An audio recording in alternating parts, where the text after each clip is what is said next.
2024 बोलता बोलता संपून जाईल.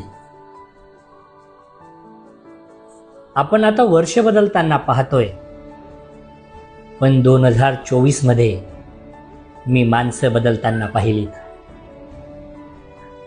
माणसाचा बुद्धिमत्तेला आणि त्याचा कर्तृत्वाला किंमत शून्य असते. आजचा जमाना हा पैशांचं नाणं खणखणीत असणाऱ्या लोकांचा चौथीभोवती गराडा घालणारा आहे. म्हणून दोस्तांनो, जेवढं स्वतःचं कसब वाढवता येईल तेवढं कसब वाढवा आणि 2025 मध्ये आपल्या दारी, आपल्या घरात पैशांची रास कशी उभी करता येईल यासाठी कामाला लागा.